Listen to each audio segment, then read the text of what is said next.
తెలుగు రాష్ట్రాల్లో అతిపెద్ద lift manufacturer lifts ట్రై.com dealership కూడా ఇవ్వబడును. వేసవి వస్తుందంటే చాలు నిమ్మకాయలు, కొబ్బరి బొండాలు, చెరుకు రసాలు ఇలాంటి పానీయాలకి కాదు బీర్లకు కూడా ఎక్కువ డిమాండే రానుంది.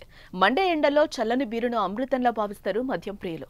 వేసవిలో వీటికే ఎక్కువ సేల్ కూడా ఉంటుంది. అయితే ఎండలు మండడమే కాదు బీర్లు ధరలకు మండిపోనున్నాయి. బీర్ లవర్స్ కు తెలంగాణ సర్కార్ షాక్ ఇచ్చింది.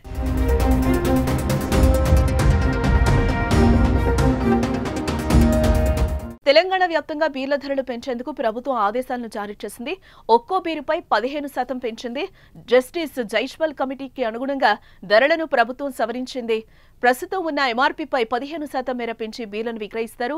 పెంచిన బీర్ల ధరలు మంగళవారం నుంచి అమల్లోకి వచ్చాయి. కింగ్ ఫిషర్ లైట్ బీర్ ధర ప్రస్తుతం ఉన్న ₹150 నుంచి ₹180కి పెరిగే అవకాశం ఉంది. ఇటు మరోవైపు కింగ్ ఫిషర్ స్ట్రాంగ్ బీర్ ప్రస్తుతం ఉన్న ₹160 నుంచి ₹190కి పెరగనుంది.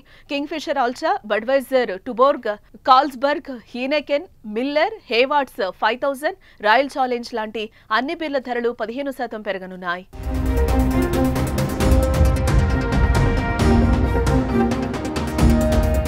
గత నెలే తెలంగాణలో కింగ్ ఫిషర్ బీర్లు నిలిపివేస్తున్నట్లుగా యునైటెడ్ బ్రూవరీస్ కంపెనీనే తెలిపింది. పెండింగ్ బిల్లులు చెల్లించకపోవడం, గత కొన్నేళ్లుగా బీర్ల ధరలు పెంచకపోవడంతో రాష్ట్రంలో బీర్లను అమ్మలేమని పేర్కొంది. దీంతో మందుబాబులు ఆందోళన చెందారు. కానీ ప్రభుత్వం రంగంలోకి దిగి యునైటెడ్ బ్రూవరీస్ సంస్థతో కీలక చర్చలు జరిపి సమస్యను పరిష్కరించింది. ఆ చర్చలు సఫలం కావడంతో రాష్ట్రానికి కింగ్ ఫిషర్లు బీర్లు సరఫరా ప్రారంభమైంది.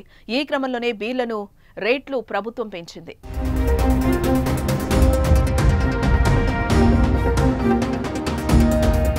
పెరిగిన బీర్ల రేట్లతో మందుబాబులకు షాక్ తగిలినట్లయింది. వారిపై భారీగా అదనపు భారం పడనుంది.